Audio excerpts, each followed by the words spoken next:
Morning, Trainiacs. Everyone is always asking me, what are the bike hangers in the backgrounds of your videos over here? Like this one right here, where you hook the saddle onto this little felt part here, and then you got room for your helmet and shades, or even your shoes on top. So many people asked that DaHANGER, the company that makes these things, reached out to me and they're like, hey, we're getting a lot of orders. Do you talk about our stuff? I'm like, yeah, actually, it's in the background of a ton of my videos. They're like, can we send you a new one? It looks like your thing in the middle is not a DaHANGER. So, this thing goes out. That thing goes in today. But we're gonna do that later because it's early. I need my spirulina and bulletproof coffee. And then we're going for a swim. Okay?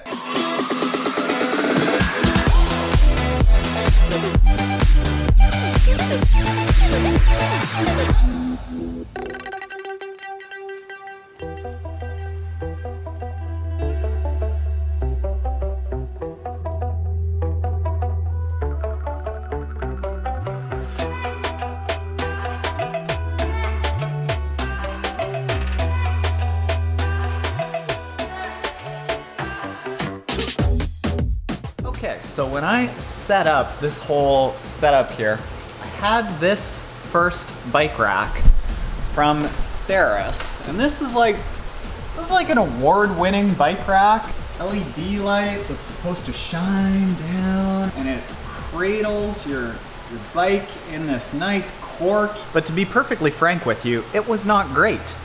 A, because it just didn't fit. So I had to have it hanging here like that, and then it scared the bejesus out of Mel when it fell off the ground just a few weeks ago because the cork came off. It's not really made for being hung by the seat, but that is.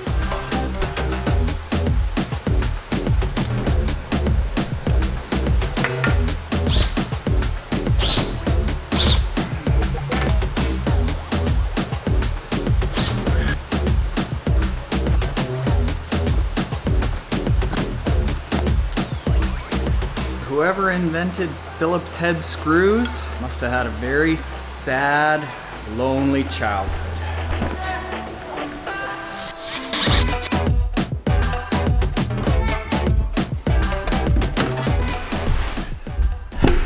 That's better.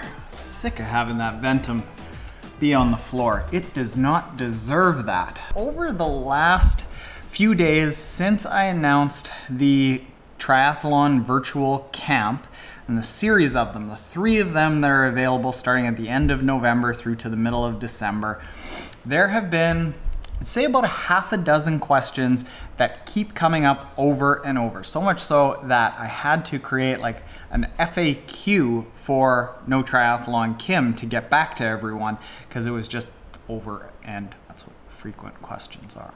First off, a lot of people say, well, what if I don't have somebody to tape me while I'm in the pool? Any waterproof phone is good enough. You don't need a very fancy GoPro, and you don't even need anyone to tape you in the pool. The video that I did with Brennan from Effortless Swimming, I did that entirely on my own, and I just set up a camera and put it one angle, put it another angle, put it another angle, and I'll give you instructions on how to do all this. And I did it all myself.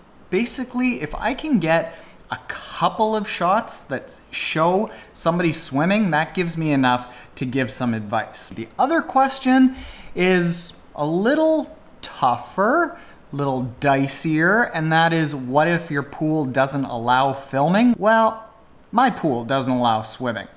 I just did it once, and then I did it again, and then I did it again, and then I did it again, and then eventually I asked for forgiveness, not permission, and what I had to explain to them was like, I'm literally just shooting myself, and in your case, if you just set it up once and inconspicuously have it set up on you, you should be okay. They're not gonna ban you for the rest of your life. They might just come and be like, blah, blah, blah, blah, blah, blah. That's basically what I get. And then I'm like, yeah, sorry, yep, was just getting myself. And then I do the same thing the next day. Now, how fancy does all of this footage need to be? Like I say, with the swimming, a GoPro, an iPhone, just a little bit of footage, more than enough. The running footage, even easier. Just set it up off to the side and then in front of you one time on a treadmill, like one shot. That's all I need. I think for most people, this is the biggest impediment to registering, but it's probably the easiest one to not worry about. And that is, how am I going to deal with different time zones? For all of the workouts, what I'm gonna do is I'm going to actually pre-record the workouts and the instructions for the workouts that are coming the next day, and they'll be sent out to you. You will have a pre-recorded video that, whether it is 5 a.m. my time, 5 a.m. your time, 10 p.m. your time, you can do it a few days ahead of time. You can do it the next week.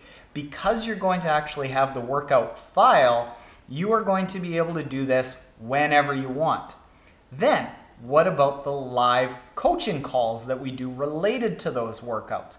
Really what you're looking to do with those coaching calls is have any of your questions answered, and B, understand how we are applying the data that we're getting from those workouts. If you literally can't make one of the calls, you just email in your question ahead of time, I say it in the call, or I email you back the answer. As far as learning how to apply the data, like with the max heart rate and how we calculate the zones, again, you're gonna have the calculator emailed to you, and you can just tune in to the recording of the call later in the day or the next day, and you're not gonna miss anything. You're always going to have all of the information and all of the instructions that you need to be able to do it. Next and final thing is, how do we deal with the one-on-one chat that we are going to have with all of the athletes if you're in a different time zone? That you can't miss. What I'm gonna do is, for 7.5 hours on the final day, I am going to be in front of this, sitting right here, having call after call after call with all of the camp goers. So over the course of 7.5 hours, regardless of what time zone you're in, if I'm starting at noon my time, going to 7:30 p.m. my time, that covers most time zones around the world. If you can't make that, we just do it later in the week, because it's not like I'm Chief Justice of the Peace and have a booked schedule for 90 hours a week. The next day, I'm just here anyway. So we figure out a time. So there isn't going to be a single workout, there isn't going to be a single call, there isn't going to be a single one-on-one coaching session that you absolutely have to make it at a certain time. So what's the problem? So, Trainiacs, I hope that that has answered any questions that you've got. If you do want to register, it would be a very big help if there is something that you were thinking about supporting us with what's going on with the training platform. Like I said, I don't want handouts. I don't want Patreon. I don't want people to just send us money blindly. I want to create products that I think are really good and beneficial.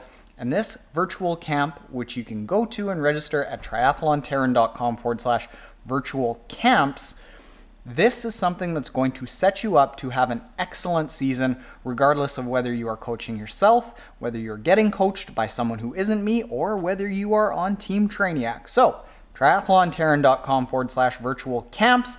And if you have any questions, email me at Taren@triathlontaren.com. But that covered a lot of them. All right, later, Trainiacs.